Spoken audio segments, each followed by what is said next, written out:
हाय, good morning, सत श्री अकाल, आदाब, नमस्कार, वणकम, जय हिंद। कैसे दोस्तों, मैं हूं आपका अपना डॉक्टर नवनीत कालरा। और लाइक कर दे, सब्सक्राइब कर दे, शेयर कर दे, थोड़ी मर्जी, तुसी बड़े लोग हो, मैं की कह सकना।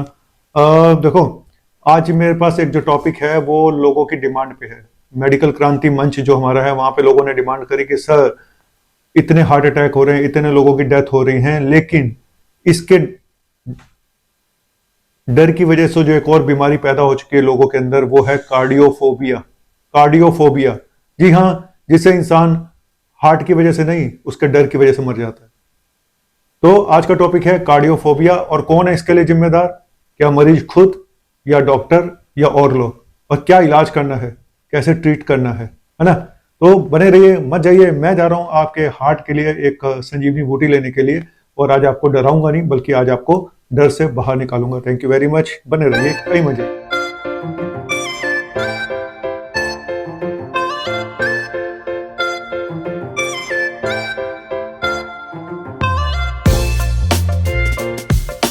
तो दोस्तों, कार्डियोफोबिया क्या होता है? कार्डियोफोबिया मतलब कि पेशेंट को हमेशा ये डर लगा रहता है कि उसको कोई हार्ट की प्रॉब्लम है, और उसको कहीं हार्ट अटैक ना हो जाए, या कोई बड़ी प्रॉब्लम ना हो जाए, कहीं डेथ ना हो जाए। हर समय डरा डरा सा रहता है। क्या सिम्टम होते हैं कार्डियोफोबिया के? पहले बता दूं, कार्डियोफोबिया एक तरह का एंजाइटी डिसऑर्डर ही है, लेकिन यहां सारा फोकस उसका हार्ट के ऊपर होता है कि उसको हार्ट से रिलेटेड कोई बड़ी बीमारी है, चाहे वो ब्लॉकेज हो, चाहे हार्ट के मसल वीक हो, या तो मतलब हमेशा ये डर, और इस डर के कारण वो जीना भी बंद कर देता है, खाना पीना भी बंद कर देता है, हर रोज घुट घुट के मरता है, हर रोज घबरा घबरा के मरता है। क्या होते हैं सिम्टम? एकदम से डर के मारे घबराहट हो जाना, बेचैनी हो जाना, पेल्पिटेशन होना, धड़कन फील होना, बहुत वीकनेस हो जाना, घुटन महसूस होना, पल्स का फास्ट हो जाना, और बहुत थकान महसूस होना। तो हर समय ये, और एक हाथ तो उसका छाती पे ही रहता है, छाती में भारीपन हो रहा है, यहां पे कुछ हो रहा है, पीछे कुछ हो रहा है, यहां पे इधर हो रहा है, उधर हो रहा है। तो सारा ध्यान मतलब 24 घंटे उसका सिर्फ सिर्फ सिर्फ हार्ट के ऊपर रहता है। और इस वजह से उसको इतनी एंग्जाइटी हो जाती है, इतनी घबराहट हो जाती है कि वो अपने काम भी करना बंद कर देता है, और बार बार डॉक्टर के धक्के खाता है, चक्कर काटता है, नतीजा कुछ भी नहीं निकलता। आज मैं ये भी बताऊंगा कि इस बीमारी के पीछे का सबसे बड़ा कारण क्या है, क्यों हो जाती है इतनी घबराहट, क्यों हो जाती है इतनी बेचैनी, क्यों डर जाता है इंसान। देखो, एक तो ये जी, आपकी पर्सनैलिटी थोड़ा सा एंक्शियस टाइप की है, आपकी पहले से ही आपकी ये पर्सनैलिटी इस तरह की है कि आप डर जाते हो। लेकिन या तो आपने किसी को देख लिया, अपने अड़ोसी पड़ोसी रिश्तेदार को डेथ होते हुए या हार्ट अटैक से जाते हुए, कोई बड़ी चीज ऐसी अपने आसपास देख ली है जो दिमाग में बैठ गई है, तो इस कारण से, ठीक है। या आपने कुछ वीडियो ऐसे देख लिए, मेरे नहीं, दूसरों के यार, कुछ वीडियो ऐसे देख लिए, यूट्यूब पे पढ़ लिया, गूगल पे सर्च मार ली, जरा सा कुछ हुआ, फटाफट गूगल पढ़ना शुरू कर देते हैं। सबसे बड़ा तो मुसीबत ही है। और वहां पे जो जो नजर आता है वो खुद को नजर आना शुरू हो जाता है। तो एक तो ये रीजन हो गया कि आपकी पर्सनैलिटी थोड़ी डरी हुई है, और ऊपर से आपके आसपास ये इवेंट हो गई ऐसी कोई। दूसरा, एक दिन आपको कुछ चेस्ट में डिस्कंफर्ट हुआ, आप डॉक्टर के पास गए, और डॉक्टर, माशाल्लाह डॉक्टर भी ऐसे ही मिला, उसने करा ईसीजी, ईसीजी था नॉर्मल, और बोल दिया कि ईसीजी थोड़ा सा डाउट, ऐसे देखते हैं यूं, थोड़ा सा डाउटफुल है ईसीजी, बस उसका इतना कहना था, और पेशेंट गया काम से। अब डॉक्टर साहब ने बोला भाई ईसीजी, जबकि ईसीजी नॉर्मल था। कई बार ईसीजी में ना कंप्यूटराइज रिपोर्ट आती है, ठीक है, तो डॉक्टर को कई बार पता होता है, जो कार्डियोलॉजिस्ट होगा, जो फिजिशियन होगा, उसको पता होगा कि ये रिपोर्ट गलत है, क्योंकि ये कंप्यूटराइज रिपोर्ट है, लेकिन उसका फायदा उठा लेते हैं कुछ करप्ट डॉक्टर। मैं सच बता रहा हूं, मैंने इनके खिलाफ स्टिंग ऑपरेशन भी किए हैं, इनके खिलाफ वीडियो भी बनाए हैं, इस तरह से जो करते हैं। तो अब उस डॉक्टर, या फिर ऐसे डॉक्टर भी होते हैं जिनको पढ़ना ही नहीं आता ईसीजी, वो कंप्यूटराइज रिपोर्ट को देख के बोल देते हैं कि गड़बड़ है, और कंप्यूटराइज रिपोर्ट है 90% टाइम गलत ही होती है। अब उसने बोल दिया जी, अब आपको इको कराना पड़ेगा, स्ट्रेस इको, टीएमटी कराना पड़ेगा। अब दो तरह के डॉक्टर थे, एक को पता नहीं था, दूसरे ने जानबूझ के बोला। अब टीएमटी किया, तो टीएमटी में बोल दिया कि वीकली पॉजिटिव है, डाउटफुल है, मतलब टीएमटी भी डाउटफुल हो गई। अब मरीज ऐसा क्या करे बेचारा?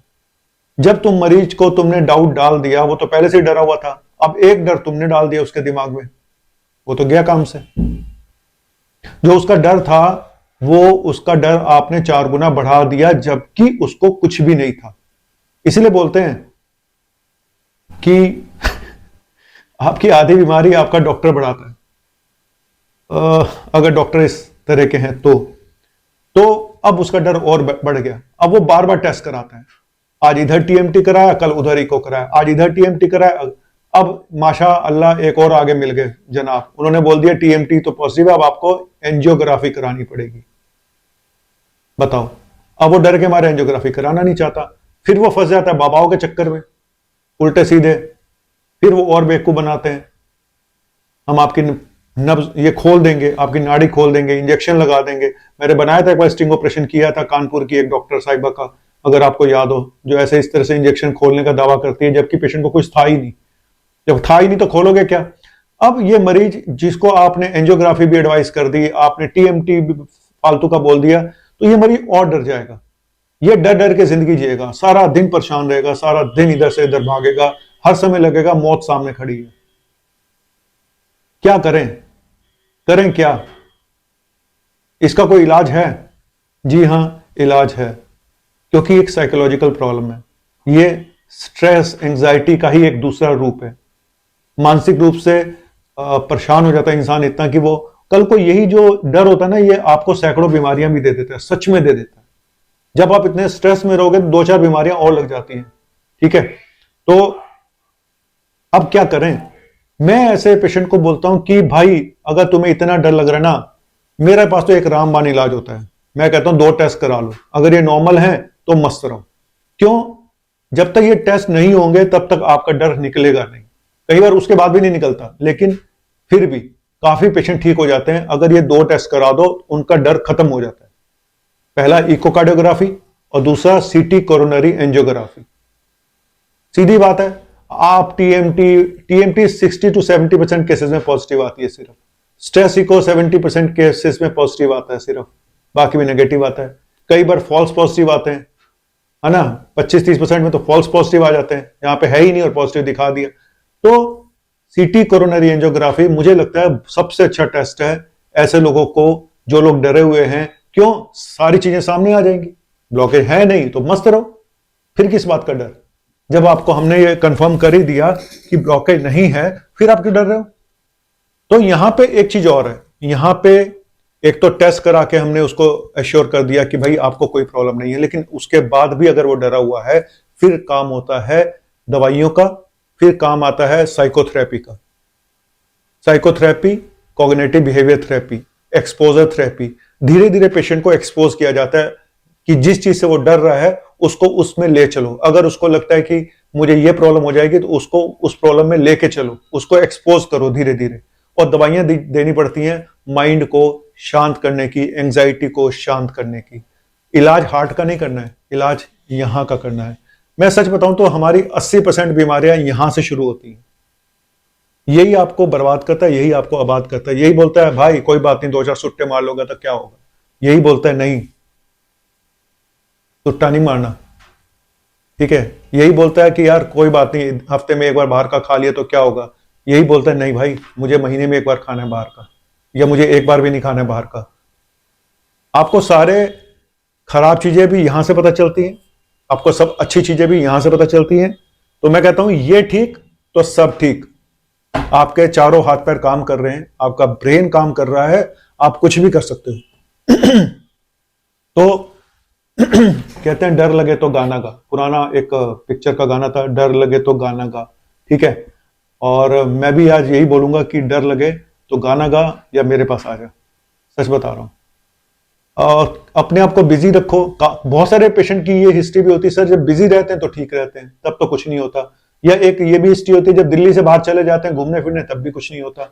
दिल्ली में एंटर करते हैं तो होने लग जाता है, क्योंकि यहाँ पे स्ट्रेस इतना है। जब आप स्ट्रेस वाले माहौल में आओगे ना, आपको रोजमर्रा की प्रॉब्लम्स नजर आनी शुरू हो जाती है, और वो किसी न किसी रूप में आपके सामने आ जाती है। तो मैं सिर्फ इतना ही बोलूंगा, ट्रीटमेंट है। पहला, टेस्ट करा के रूल आउट कर लो सब बीमारियां। दूसरा, आपका डॉक्टर ऐसा होना चाहिए जो आपको डराए मत। कई बार प्रॉब्लम छोटी मोटी होती भी है तो पेशेंट को इतना मत डराए यार, वो पैसे ही डरा हुआ है। तीसरा, मेरी तरह से एक गाना सुना करो, म्यूजिक सुनो, कुछ ऐसे काम करो जो आपको रिलैक्सेशन देते हैं। जैसे क्या, सर जो तेरा चकराए, सर जो तेरा चकराए, या दिल डूबा जाए, आजा प्यारे पास हमारे, काहे घबराए काहे घबराए। अरे सुन सुन सुन सुन बेटा सुन, आजा बेटा, मैं तेरा इलाज करूंगा और तेरी सारी जितना भी डर है बाहर निकाल दूंगा। सिर्फ आपको जरूरत है राइट गाइडेंस की। यहाँ पे उल्टी सीधी गाइडेंस वाले इतने लोग मिल जाते हैं कि बीमारी नहीं भी होती तो उसका पहाड़ बना दिया जाता है। ठीक है, और एक हमारे यहाँ कहावत है, अगर तुम्हारी किस्मत अच्छी है तो तेरा डॉक्टर भी तुझे नहीं मार सकता। थैंक यू, शुक्रिया, बाय बाय।